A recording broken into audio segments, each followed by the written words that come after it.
मैं अपने ही घर में छुपा हुआ था। मुझे ये सब कुछ करने की जरूरत क्यों पड़ी थी? यह एक लंबी कहानी है जो मैं आज आप लोगों को सुनाने वाला हूँ। सारा समाज भी मेरी पत्नी के खिलाफ होता तो मैं अपनी पत्नी का साथ देता। इतना प्रेम तो था मुझे उससे, लेकिन आज मुझे ऐसा लग रहा था कि जैसे वही गलती करती थी। अगर उसने मेरे जैसे इंसान के साथ धोखा कर लिया तो फिर शादी से पहले कितने के साथ धोखा किया होगा। मेरे दिमाग में इसी तरह की बातें आ रही थी। मैं घर के अंदर ही छुपा हुआ था। उसे यह बात नहीं पता थी। थोड़ी देर के बाद घर में 4 मर्द दाखिल हुए और मेरी पत्नी को कहने लगे कि आज हम जल्दी आ गए हैं तो काम भी जल्दी खत्म होना चाहिए। उसने कहा कि काम तो आप लोगों का है, आप जितनी जल्दी करेंगे खत्म हो जाएगा। मुझे क्या है, मुझे तो सिर्फ बैठना होता है। यह बातें सुनकर मेरा दिमाग खराब हो रहा था। क्यों आए थे वे 4 लोग मेरे घर में? उनका यहाँ क्या काम था? जबकि मैंने अपनी पत्नी से कहा था कि मेरे घर में मेरे अलावा तुम्हारा कोई रिश्तेदार भी ना आए। तो यह 4 मर्द कौन थे और किस काम की बात हो रही थी? थोड़ी देर के बाद वह उनको कमरे में ले गई। ये दूसरा कमरा था। मुझे नहीं पता था कि वह वहां जाएगी, लेकिन उस कमरे से अजीबोगरीब आवाजें आने लगी। अब मुझसे रहा नहीं गया। मैंने जाकर दरवाजा तोड़ दिया और जब सामने देखा तो हैरान रह गया कि वे 4 मर्द मेरी पत्नी के साथ उस कमरे के अंदर। मेरा नाम विश्वास है और मेरी पत्नी का नाम सावित्री था। मैं उसे प्यार से पम्मी कहता था। मुझे ये नाम बहुत अच्छा लगता था। हम दोनों ने प्रेम विवाह किया था और यही हमारी गलती थी। हमारे माँ बाप बहुत ही पुराने ख्यालात रखने वाले लोग थे। मेरी माँ थी, बड़े भाई थे, छोटे भाई थे, मेरे बाबूजी भी थे, भाभियाँ थी, बहनें थी। भरा हुआ घर था। जब मैं ऐसे में अपनी पत्नी के साथ अपने घर वालों की मर्जी के बगैर ही विवाह करके आ गया तो उन्होंने हमारा स्वागत गुस्से और नफरत से ही किया। मैं अपनी पत्नी से इतना प्रेम करता था कि कोई उसे जरा सी भी तकलीफ पहुंचाता तो मुझे बहुत गुस्सा आता था। लेकिन जहां प्यार ज्यादा होता है वहां गुस्सा भी ज्यादा होता है। अगर वह कोई छोटी सी भी गलती करती तो मुझे भी बहुत गुस्सा आ जाता था और मैं उससे भी झगड़ा करने लगता था। लेकिन वह कभी बुरा नहीं मानती। वह बहुत ज्यादा सुंदर थी, बहुत ज्यादा खूबसूरत थी। उसकी खूबसूरती देखकर ही तो मैं उसके पीछे पागल हुआ था और अब उसके लिए कुछ भी करने को तैयार था। इस घर में हमारा गुजारा नहीं होने वाला था।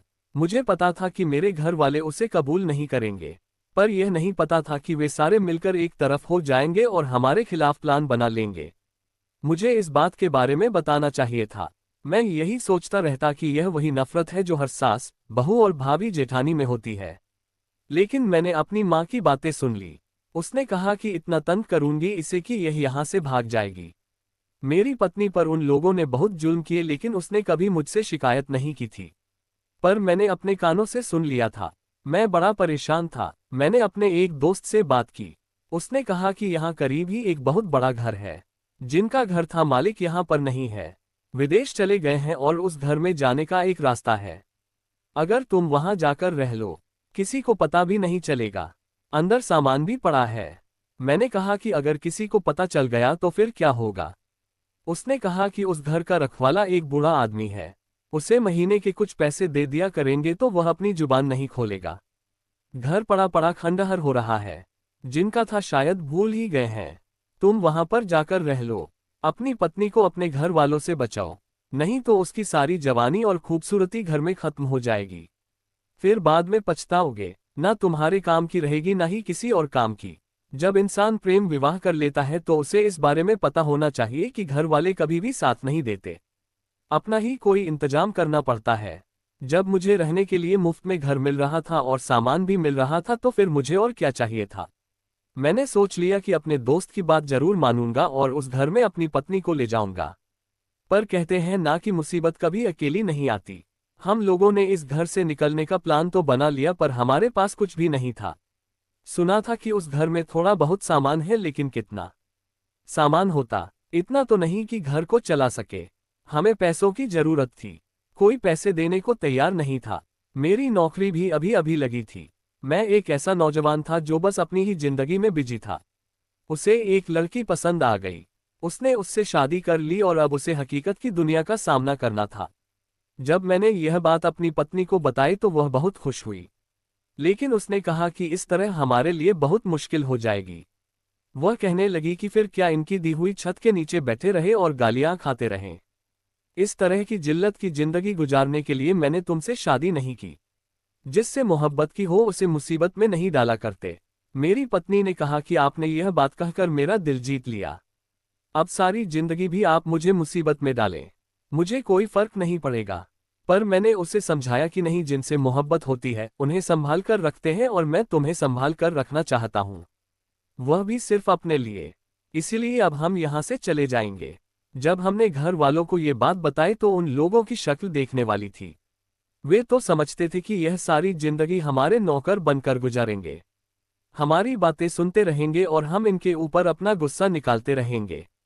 लेकिन ऐसा नहीं हुआ। हम लोग उस घर से चले गए तो सर उठाकर निकले। नहीं पता था कि आगे क्या होगा, लेकिन उसके बाद जो हुआ वह काफी अजीब था। मेरे दोस्त ने ये तो बताया ही नहीं कि यह घर तो रहने के काबिल ही नहीं था। यहाँ बहुत सारे कमरे थे, लेकिन कुछ कमरों की छत गिरी हुई थी। इतनी गंदगी थी कि बता नहीं सकता। मेरी बीवी ने कमर कस ली। मैंने कहा कि तुम अकेली कैसे करोगी? उसने कहा कि मैं थोड़ा थोड़ा करके कर लूंगी, क्योंकि मेरा काम ऐसा था कि मुझे छुट्टी भी नहीं मिल सकती थी। मैं जब पहले दिन वापस आया तो मेरी बीवी ने काफी सारा काम कर रखा था। मैं हैरान हो गया कि इतनी जल्दी उसने इतना काम कर लिया। बेचारी बहुत थक गई होगी। धीरे धीरे हमने उस घर को रहने के लायक तो बना लिया, लेकिन हमें कहीं से कर्ज लेना पड़ गया, जिसकी अब हमें महीने की किस्त देनी होती थी और इससे घर के रखवाले बूढ़े को भी कुछ पैसे देने होते थे। इसके अलावा भी 1000 खर्चे थे, यानी कि हम लोग बहुत ज्यादा गरीब हो चुके थे। एक एक पैसे के लिए हिसाब किताब करना पड़ रहता था। अगर कोई मनचाही चीज खाने का दिल करता था तो नहीं बना सकते थे, नहीं ले सकते थे। मैं बहुत परेशान रहता था। मेरी पत्नी रोज घर का कोई ना कोई काम करती थी। वह कहती थी कि मैं आपके साथ काम करना चाहती हूँ, पर मैंने उसे मना कर दिया। मैंने कहा कि मैं तुम्हें वहां से इसलिए बचाकर लाया हूँ कि तुम्हें कोई काम ना करना मेरी डीडी है, और फिर मैं यहाँ तुमसे काम करवाऊँ तो फिर वहां से निकलने की क्या जरूरत थी? तुम मेरी बात को समझ नहीं रही हो ना। जब ऐसी बात करती थी तो मुझे गुस्सा आ जाता था। मैं उसे रानी की तरह रखना चाहता था, लेकिन वह मुझे राजा बनाना चाहती थी। मैंने उसे समझाया कि अगर तुम खुश रहोगी, ठीक रहोगी तो फिर सब कुछ ठीक रहेगा, मैं भी खुश रहूंगा। जिंदगी अच्छी जा रही थी। जब एक दिन मैं घर आया तो ये देखकर हैरान रह गया कि मेरी पत्नी के शरीर पर कुछ अजीब तरह की खरोंचें थी। मैंने उससे पूछा कि यह क्या हुआ, तो कहने लगी कि वह काम करते हुए मुझे चोट लगी। मैंने कहा कि ऐसा कौन सा काम किया था तुमने, दोबारा नहीं करना। उसने मुझे ज्यादा कुछ नहीं बताए। मैंने देखा ऐसा तो कोई काम नहीं हुआ था कि मैं कहूँ कि कोई नया काम किया था। फिर उसको ये सब कैसे लग गया? लेकिन मैंने इस बात को ज्यादा नहीं सोचा और उसके जख्म पर दवाई लगा दी। पर अब तो ये रोज होने लगा कि मैं जब भी वापस आता हूँ उसे कोई ना कोई चोट लगी होती। कभी उसकी उंगली में, कभी उसकी बाजू पर, कभी उसकी गर्दन पर अजीब तरह से निशान होते थे जो बहुत ही ज्यादा अजीब थे और इंसान को कुछ और सोचने पर मजबूर कर रहे थे। इस घर के बाहर छोटी सी जगह भी थी। मेरी पत्नी ने वहां पर कुछ सब्जियां भी उगा ली। अब घर की सब्जी भी उगाने लगी। हम लोग वैसे भी 2 लोग से ज्यादा नहीं खाते थे। मेरी पत्नी का वजन भी कम हो गया था और मेरा भी। शक्ल बदल गई थी। वह पहले की तरह बहुत ज्यादा सुंदर नहीं लगती थी, बीमार बीमार लगने लगी थी। मैं और ज्यादा मेहनत करता था, लेकिन मुझे ज्यादा लोग जानते नहीं थे, इसलिए कोई काम नहीं देता था। बस किसी तरह खींचतान हो रही थी। मेरी पत्नी रोज पतली दाल बनाती थी। आज जब मैं घर आया तो उसने मेरे सामने डोगा रखा और कहने लगी कि बताओ इसके अंदर क्या है। मैंने कहा कि दाल है, और क्या है। मैंने मुस्कुराकर ही कहा था, जबकि मैं दाल खाने के मूड में बिल्कुल भी नहीं था। लेकिन जब उसने ढक्कन उठाया तो इसमें आलू गोभी थी जो मुझे बहुत ज्यादा पसंद थी। मैंने कहा कि आलू गोभी की सब्जी यह कहाँ से आए? तुम्हारे पास इतने पैसे कहाँ से आए? कैसे बनाए तुमने? मैंने बहुत सारे सवाल कर डाले। उसने कहा कि इतने सारे सवाल करने की जरूरत नहीं है, खाना खा ले, ठंडा हो जाएगा। रोज ही हम लोग दाल और थोड़े से चावल खाते थे। आज रोटी सब्जी खाकर बहुत अच्छा लगा, लेकिन रोटी भी कहाँ से आई थी, क्योंकि आटा तो बहुत ज्यादा महंगा था। मैंने उससे पूछा तो उसने कहा कि मेरे पास कुछ पैसे थे, उन्हीं से मैंने जाकर सब्जी और थोड़ा सा आटा ले लिया है, 1 हफ्ते का गुजारा हो जाएगा। मैंने कहा कि तुम्हारे पास पैसे कहाँ से आए थे? तो उसने कहा कि मेरी मम्मी ने दिए थे। लेकिन सवाल ये था कि अगर उसके पास पैसे थे तो फिर पिछले 1 महीने में उसने वह पैसे क्यों नहीं निकाले और आज ही क्यों निकाले? वह कहने लगी कि मैं सोच रही थी कि बुरे वक्त के लिए रखेंगे, लेकिन ये बुरा वक्त ही था कि दाल खत्म हो गई थी, चावल भी नहीं थे। इसीलिए मैं बाजार चली गई और वहां मुझे सब्जी नजर आई। मुझे याद आया कि आपको आलू गोभी की सब्जी बहुत पसंद है, इसलिए मैंने ले ली। मैंने अपनी पत्नी को कहा कि ठीक है, लेकिन तुम्हें अपने पैसे खर्च नहीं करने चाहिए। मैंने उसे थोड़े पैसे और दे दिए। लेकिन इस घर में कुछ अजीब ही हो रहा था। मैं उसे पैसे दाल और सब्जी के देकर जाता था, लेकिन वह आजकल चावल, पनीर, पुलाव इस तरह की चीजें बनाती थी। ये सब बनाने के लिए उसके पास पैसे कहाँ से आते थे? आजकल इतनी ज्यादा महंगाई हो गई थी। वह कहती थी कि जो पैसे आपने दिए हैं उन्हीं में से ये सब कुछ बनाया। लेकिन मुझे उसकी बात पर यकीन नहीं आता था। पर वह मुझसे झूठ क्यों बोलेगी? वह तो मुझसे कभी झूठ नहीं बोलती थी। दूसरी तरफ वह बात भी थी कि जब मैं घर आता उसको कोई ना कोई निशान लगा होता था, कोई ना कोई नया निशान। और अगर यह बात पति को पता ना चले तो और किसको पता चले कि उसकी पत्नी के साथ यह सब कुछ हो रहा है। एक दिन मैंने उसे अपने पास बैठाया और प्यार से पूछा। मैंने कहा कि कहीं मुझसे कोई झूठ तो नहीं बोल रही हो, कहीं मेरे घर वालों से जाकर कुछ मांग के तो नहीं लाती हो, क्योंकि अगर ऐसा हुआ तो मेरी इज्जत कम होगी। उसने कहा कि आपकी इज्जत के पीछे तो मैं अपनी जान भी दे सकती हूँ। मैं क्यों वहां पर जाऊंगी? मैं वहां कभी नहीं जाऊंगी। सिर्फ आपकी ही नहीं, मेरी अपनी इज्जत भी कम होगी। हम जिस तरह वहां से निकले ये हम दोनों ही जानते हैं। आपने मेरे लिए इतना सब कुछ किया है तो फिर मैं आपका सर नीचे कैसे होने दूंगी? और आपको लगता है कि अगर मैं मदद मांगने जाऊं भी तो वे लोग मदद करेंगे? मैंने दिल में सोचा कि हाँ, वे लोग तो कभी मदद नहीं करेंगे। फिर यह सब कुछ कहाँ से आ रहा था? वह कहने लगी कि बस हमारे प्रेम की वजह से हो रहा है। आप फिक्र नहीं करें, सब कुछ ठीक हो जाएगा। हमारा मन साफ है, इसलिए भगवान हमारी मदद कर रहा है। लेकिन ये कौन सी मदद थी? भगवान हर गरीब की मदद क्यों नहीं करता था? कुछ ना कुछ तो करना ही पड़े रहता था, हाथ पैर मारना ही पड़े डरता, तब जाकर 2 वक्त की रोटी मिलती है। घर बैठे तो भगवान किसी को भी खाना नहीं पहुंचाता। एक दिन मैं घर में आया। आज मैं जरा जल्दी आ रहा था। मेरा काम ऐसा था कि मुझे देर से ही छुट्टी होती थी। लेकिन आज हमारा मालिक कहीं चला गया तो सबको जल्दी घर जाने का मौका मिल गया। मैं अपने टाइम से 2 घंटे पहले आया था। अभी घर में पाँव ही रखा था कि दूर से देखा, कोई खिड़की से निकल के भागा है। मैंने अपनी आंखों से देखा, कोई आदमी था जो मेरे घर की खिड़की से बाहर निकल के मुझे देखकर भाग गया। मैं तो आग बबूला हो गया और मैं उसके पीछे भी भागा, लेकिन वह बहुत तेज था, गायब हो गया। मैं वापस आया तो अपनी पत्नी से पूछा कि अभी घर से कौन निकला है। वह बिल्कुल सामान्य थी। उसने कहा कि मुझे नहीं पता, घर में कोई होगा तो निकलेगा। आज आप जल्दी कैसे आ गए? आप ही तो आए हैं और तो घर में कोई नहीं था। मैंने कहा कि मैंने अपनी आंखों से देखा, वह घर से निकला है और तुम हो कि तुम्हें पता ही नहीं। तुम कहाँ थी? उसने कहा कि मैं तो रसोई घर में थी, खाना बना रही थी, मुझे नहीं पता। वह बेचारी परेशान हो गई, लेकिन परेशान उसे होना चाहिए था, क्योंकि यह कोई छोटी बात तो नहीं थी। मैंने कहा कि मुझे सच बता दो, वह कौन था? क्या तुम्हारा कोई रिश्तेदार था? उसने कहा कि मेरा कोई रिश्तेदार नहीं था, और अगर मेरा कोई रिश्तेदार होता तो उसे इस तरह भागने की क्या जरूरत थी? ये बात भी ठीक थी, वह क्यों भागता? ये बात मेरे दिमाग से नहीं निकल रही थी। मैं बार बार इसी के बारे में सोच रहा था। मैं अपने दिमाग पर जोर दे रहा था कि वह कौन था, कैसा था। मुझे उसे गौर से देखना चाहिए था, मुझे उसकी शक्ल देखनी चाहिए थी, लेकिन उसका मुंह दूसरी तरफ था। वैसे तो मुझे वह कोई जवान एल्डेदाई का ही लग रहा था, पर मेरे सारे भाई मुझसे बढ़ रहे थे और मेरी पत्नी का भी ऐसा कोई जवान भाई नहीं था, और बात रिश्तेदारों की नहीं थी। अगर बात रिश्तेदारों की होती तो उसे भागने की जरूरत नहीं होती। पता नहीं जो मेरा दिल कह रहा था कि मेरी पत्नी मुझसे झूठ बोल रही है और कुछ भी कर सकती है, क्योंकि वह मुझसे प्रेम करती थी, और मोहब्बत में इंसान झूठ भी बोल लेता है और इस तरह की हरकतें भी कर जाता है, क्योंकि मोहब्बत तो अंधी होती है ना।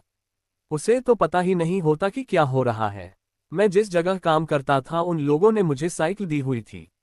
मेरा साइकिल पर से बहुत बुरा एक्सीडेंट हो गया। मुझे ज्यादा चोट नहीं लगी, लेकिन साइकिल टूट गई। उन्होंने कहा कि अब 2 महीने तुम्हें तनख्वाह नहीं मिलेगी, तुम सिर्फ काम करोगे और हम अपनी साइकिल का पैसा पूरा करेंगे। जब मैं घर आया तो मेरी पत्नी ने मुझे देख लिया और उसको पता चल गया कि मेरे साथ क्या हुआ है। मुझे ज्यादा चोट तो नहीं लगी थी, लेकिन उसने रोना शुरू कर दिया और मेरे हाथ पर मरहम लगाने लगी और कहने लगी क्या हो गया, कैसे हो गया। मैंने उससे बताया कि 2 महीने हमारे पास एक भी रुपया नहीं होगा, क्योंकि मैंने उनका नुकसान किया है। घर में जो थोड़ा बहुत पैसा पड़ा है उसी से गुजारा करना होगा। जब हम इस घर में आए थे तो यहाँ बहुत कबाड़ पड़ा था। हमने वह कबाड़ बेचकर भी गुजारा किया था, लेकिन वह भी खत्म हो गया था। वह कहने लगी, फिर क्या करेंगे? तो मैंने कहा, कुछ ना कुछ कर लेंगे, तुम फिक्र मत करो, मैं शाम को कोई और काम कर लिया करूंगा। जबकि पहले से ही मैं शाम को काम से थक कर आता था, या फिर इस आदमी के पास से काम छोड़कर मैं मेहनत मजदूरी कर लूंगा। लेकिन मेरे हाथ पर ऐसी चोट लगी थी कि मुझे बहुत दर्द हो रहा था। मुझे नहीं लगता था कि मैं 1 महीने तक मजदूरी का कोई काम कर सकता था। मैं अपनी पत्नी को परेशान नहीं करना चाहता था, लेकिन जिंदगी हमारे पीछे हाथ धोकर पड़ी थी और फिर पूरी जिंदगी में एक अच्छी खबर यह मिली कि मेरी पत्नी मां बनने वाली है। ये सुनकर हम लोग बहुत खुश हुए, लेकिन परेशान भी हुए कि इस बच्चे का खर्चा कहाँ से पूरा होगा। अब तो मैं अपनी पत्नी को रोज पैसे भी नहीं दे पा रहा था। लेकिन जब घर आया तो खाना बना हुआ था। मैं उससे सवाल कर सकता था और मैंने सवाल किए भी थे, लेकिन जितने भी सवाल करता था वह झूठ ही बोलती थी, क्योंकि वह मुझे सच बताना नहीं चाहती थी, या तो वह ये सब कुछ कहीं से मांग कर ला रही थी। लेकिन मुझे नहीं लगता कि आजकल कोई किसी को इतना देता है। यहाँ आसपास कोई भी नहीं रहता था, सब लोग गरीब ही थे। वह भी आसपास रहते थे। अगर कोई बड़ी कॉलोनी होती जहाँ अमीर लोग रहते तो मैं कहता कि चलो किसी ने खाने के लिए कुछ दे दिया है, लेकिन यहाँ तो और भी ज्यादा गरीब लोग रहते थे। अब मैंने सोच लिया था कि मैं अपनी पत्नी पर नजर रखूंगा। पहले तो वही ये झूठ बोल देती थी कि आपके दिए हुए पैसे से ही खाना बना रही हूं, लेकिन अब मैंने उसे 3-4 दिन से पैसे दिए ही नहीं थे। तो फिर यह सब कहाँ से हो रहा था? एक दिन मैं सोचने लगा कि मैं घर पर चला जाता हूं और शाम को वापस आता हूं। उसे भी पता होता कि मैंने पूरा दिन घर पर नहीं आना। पता नहीं वह पीछे क्या करती रहती है।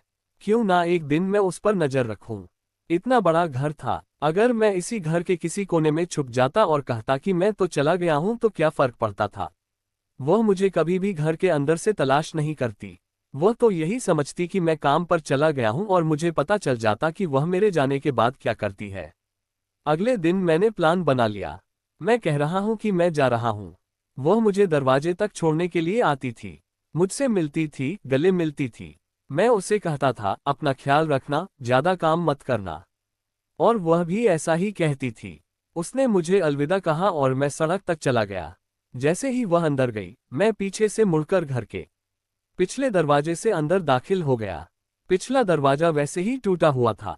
मैंने देखा मेरी पत्नी ने जगह साफ की, घर को साफ किया, और फिर ये देखकर हैरान रह गया कि उसके पास एक कॉल करने वाला फोन था। छोटा सा फोन। हमारे पास कोई भी फोन नहीं था। हमारे पास फोन रखने के पैसे ही कहाँ थे, और अगर हम फोन रखते तो शायद मजबूरी में आकर उसे 1 हफ्ते बाद ही बेच देते। लेकिन उसने ये फोन कहाँ से लिया? कोई ना कोई बात जरूर थी। मेरा ये प्लान बनाकर घर में छुपना गलत साबित नहीं हुआ। मैंने अच्छा फैसला किया था। थोड़ी देर के बाद वह फोन पर किसी से बात करने लगी। मुझे उसकी आवाज बहुत कम आ रही थी, क्योंकि मैं बहुत पीछे वाले कमरे में छुपा हुआ था। मैं धीरे धीरे आगे बढ़ने लगा ताकि उसकी आवाज साफ सुन सकूं। वह कह रही थी, कब आएंगे आप लोग? मैं कब से इंतजार कर रही हूं। मेरा पति आजकल बहुत परेशान है। ये ना हो किसी दिन वापस घर आ जाए। काम तो उसका है नहीं। अब हमें जो करना है जल्दी करना होगा। ज्यादा वक्त नहीं है। वह किससे बात कर रही थी? कौन था और उसको ये क्यों कह रही थी कि जल्दी आ जाए? मेरे पति का कोई काम नहीं है और ना जाने वह घर वापस आ जाए। क्या मेरी पत्नी मुझे किसी परीक्षा में तो नहीं डालने वाली थी? कुछ ऐसा तो नहीं कर बैठी थी कि मुझे इसको छोड़ना पड़ जाता? नहीं नहीं, मैं उसे इतना प्रेम करता था कि अगर उसने कोई बात भी की होती तो भी मैं उसे नहीं छोड़ सकता था, क्योंकि उसके लिए मैंने सारा जमाना छोड़ा था। जिसके लिए आपने सारा जमाना छोड़ा हो, आप उसे कैसे छोड़ सकते हैं? मेरी आंखों में आंसू आ चुके थे, क्योंकि मुझे पता चल गया था कि बात इतनी सी नहीं है। मैं इंतजार कर रहा था और वह भी किसी का इंतजार कर रही थी। वह कोई गाना भी गा रही थी। उसके चेहरे पर एक सुहाना सा एहसास और होठों पर एक मधुर संगीत था, क्योंकि वह इतनी खुश थी। यहाँ पर मेरा सब कुछ बर्बाद हो रहा था। मेरी नौकरी ना होने के बराबर थी। ठीक है, मुझे पगार ही नहीं मिल रही थी। कल परसों मेरा एक्सीडेंट हुआ था। मुझे चोट लगी थी और अब उसको किस बात की खुशी छड़ी हुई थी जो वह इतनी ज्यादा खुश थी। जिंदगी में कोई और आ गया था जिसके प्रेम में इसको इतनी खुशी मिल रही थी। मस्ती में आकर गाना गा रही थी। ये भी नहीं सोच रही थी कि मेरा पति बेचारा बाहर गया है कमाई करने के लिए। हाथ पर उसके चोट लगी है। उसका नुकसान हो गया है। क्या उसे मेरा ख्याल नहीं आ रहा था? उसने फिर किसी को फोन मिलाया और उसे फोन करके कहने लगी, आज सुबह बहुत ज्यादा खुश हूं, बस आप लोग आ जाए, मेरी जान छूट जाएगी। ये सुनकर मेरा दिल बैठ गया।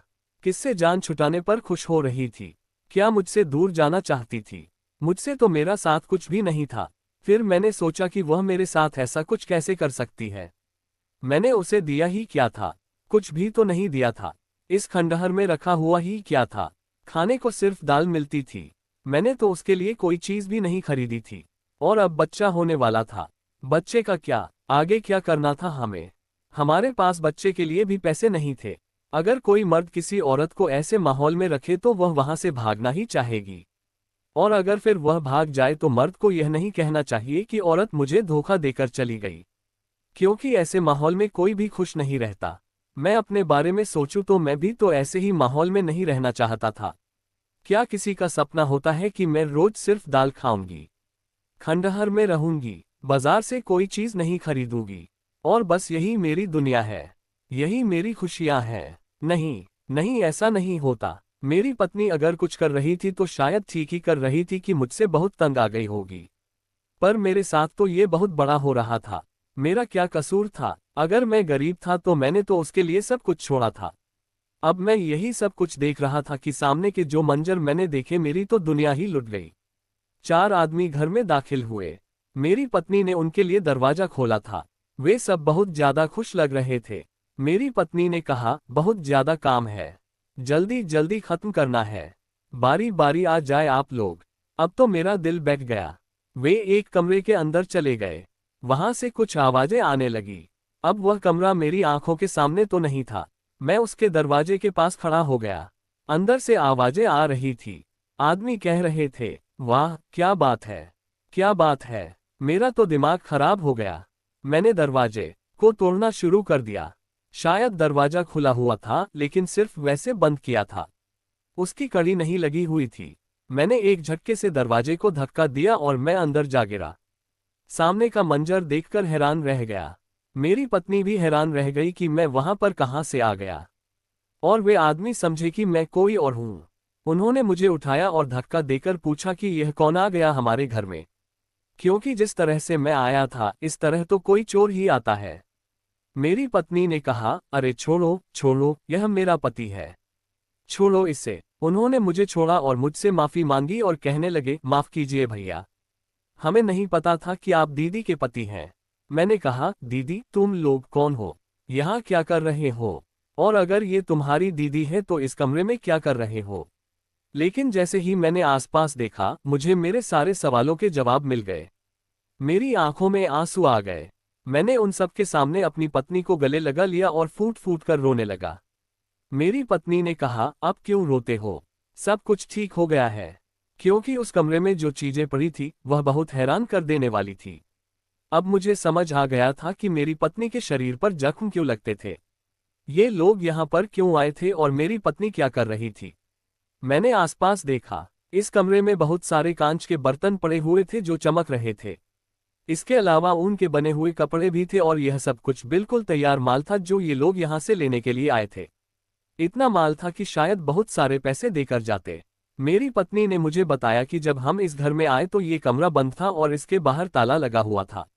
मैं बहुत डर गई। मुझे ऐसा लगा शायद इस कमरे में कोई आत्मा है। लेकिन फिर मैंने हिम्मत करके इस कमरे को खोला तो यहाँ ये सब सामान पड़ा था। मुझे ऊन के कपड़े बनाना आता है। मैं दिन रात मेहनत करके वही बनाती रही। इन कांच के बर्तनों को भी धोकर साफ करती रही। कभी कभी यही काम करते हुए मुझे चोट लग जाती थी। फिर मैं बाजार गई और वहां पर दुकानदारों से बात की। ये वही दुकानदार हैं। मैंने उन्हें बताया कि मेरे पास बहुत सारा माल है। यह माल कोई सस्ता नहीं है और हाथ से बने हुए कपड़ों की आजकल बहुत डिमांड है। और यह कांच के बर्तन यहाँ क्यों पड़े हैं, कैसे पड़े, मुझे नहीं पता, पर मैंने इन्हें सब साफ किया और अब इन सब चीजों का सौदा हो चुका है। ये हमसे जितनी कीमत में लेंगे उससे दोगुनी कीमत में बेचेंगे। लेकिन इसे ही बिजनेस कहते हैं। हमारे इस सारे सामान की कीमत पता है कितनी लगी है? मैंने अपनी पत्नी को हैरानी से देखा और पूछा कितनी? तो उसने उन लोगों की तरफ देखा। वे कहने लगे कि आपकी पत्नी बहुत मेहनती है, हमारे लिए तो हमारी बहनों जैसी है। अगर यही माल हम लोग कहीं और से खरीदते तो हमें बहुत महंगा पड़ता। यहाँ कौन रहता था और उसने ये सामान क्यों खरीदा, ये तो हमें नहीं पता। लेकिन आपकी पत्नी ने इस सामान को साफ किया है और बिल्कुल नए जैसा कर दिया है, क्योंकि यह था तो नया ही, लेकिन यहाँ पर इस पर मिट्टी पड़ी थी इसलिए यह पुराना हो गया था। हम आज चेक देने के लिए और सामान उठाने के लिए ही आए थे। हमने ही आपकी पत्नी को फोन भी लेकर दिया था ताकि वो हमें बता सके कि हम किस समय आए। और मुझे ये सवाल पूछने की जरूरत नहीं थी कि मेरी पत्नी ने मुझे ये सब क्यों नहीं बताया, क्योंकि मुझे पता था कि उसने डर के मारे नहीं बताया था। मैं उसे गुस्सा करता, बातें सुनाता और इस बात पर कभी यकीन भी नहीं करता कि हमें पैसे मिल सकते हैं। मैं उससे कहता कि वह वक्त बर्बाद कर रही है और शायद सही है, काम कभी नहीं करने देता। क्योंकि ऐसा ही होता है कि हम जब किसी चीज के बारे में सोचते हैं तो हमें वह नामुमकिन लगती है, लेकिन कुछ लोगों में इतनी हिम्मत और लगन होती है कि वे काम करके दिखाते हैं। उन लोगों ने सारा सामान अपने ट्रक में भरा। मैंने भी उन लोगों की मदद की और फिर वे मुझे चेक पकड़ा कर चले गए। मुझे तब भी भरोसा नहीं था कि कितने पैसे होंगे। चेक बनाकर दे रहे थे, इसका मतलब यह नहीं कि कोई बहुत बड़ी रकम होगी। हो सकता था कि थोड़े से ही पैसे हो, लेकिन वे चेक बनाकर इसलिए दे रहे थे क्योंकि उनके कारोबार में मामलात में चेक देना बेहतर होता है। जब मैंने अंदर आकर उसे चेक की तरफ देखा तो मैं हैरान रह गया। 3 लाख का चेक था। मैंने अभी तक अपनी जिंदगी में इतने पैसे ना तो कमाए थे, ना देखे थे और ना ही मेरी पत्नी ने। हम दोनों ही खुशी से रोने लगे और सोचने लगे कि अब क्या करना है। हम लोगों ने उस 3 लाख से इसी घर के एक कमरे में बिजनेस शुरू करने के बारे में सोचा।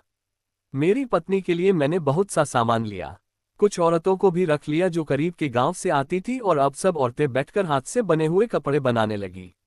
इसके अलावा मैंने जिन लोगों का कर्जा देना था वह भी दे दिया और मैं अच्छी जगह नौकरी भी करने लगा। मेरी पत्नी घर बैठकर पैसे कमाती थी और मैं भी अच्छी नौकरी कर रहा था। हमारा बेटा जब इस दुनिया में आया तो हमारे पास उसके लिए सब कुछ था। हमने उसके कपड़े पहने, दूध, हर चीज का इंतजाम पहले से ही कर रखा था। मेरे माँ बाप को जब ये बात पता चली कि हम लोग तो आजकल हजारों में खेल रहे हैं तो उनको बहुत तकलीफ हुई। वे लोगों को बातें करने लगे। इस घर के मालिक से भी मेरी बात हुई। उसने कहा कि मेरा घर है लेकिन पड़ा पड़ा खराब हो रहा था। जब तक घर में कोई रहता नहीं है घर खराब ही हो जाता है। मैं आपको कुछ पैसे भेजूंगा, इस घर की मरम्मत करवाने का काम शुरू करें और बेशक यहीं पर रहें। जब मैं वापस आऊंगा तो फिर देखेंगे क्या होता है, लेकिन कुछ साल तक आप लोग इधर ही हैं और आपको किराया देने की भी जरूरत नहीं है। उसने गाड़ियों की जरूरत कैसे पूरी की मुझे नहीं पता। उसने एक तो किसी को ये घर दे दिया और फिर किराया भी ले रहा है। अब ये बात आपके और मेरे बीच है। मुझे किराया नहीं चाहिए, बस आप लोग मेरे घर का ख्याल रखना। वह कहते हैं ना कि आहिस्ता आहिस्ता सब कुछ ठीक हो गया। सारे काम सीधे हो गए। हमारी दोनों की नौकरियां लग गई। हमारा प्यारा सा बेटा इस दुनिया में आ गया और हमें मुफ्त में रहने के लिए इतना बड़ा घर भी मिल गया जिसको अब हम मरम्मत करवा के ठीक भी करवा रहे थे। अब वह खंडहर नहीं लगता था बल्कि एक बहुत बड़ा बंगला लगता था और मेरे घर वाले ये समझते थे कि हमने ये घर खरीद लिया है तो वे और भी ज्यादा जलते थे। भगवान ने कर्म किया। ऐसी पत्नी अगर किसी को मिले तो उसकी जिंदगी बदल ही जाती है। उसने मेरी मोहब्बत में ये सब कुछ किया और मैंने उसकी मोहब्बत में, और आखिर में तो यही कहूंगा कि मोहब्बत ने सब कुछ ठीक कर दिया। दोस्तों, वीडियो कैसा लगा कमेंट करके जरूर बताएं। वीडियो को लाइक और चैनल को सब्सक्राइब जरूर करें।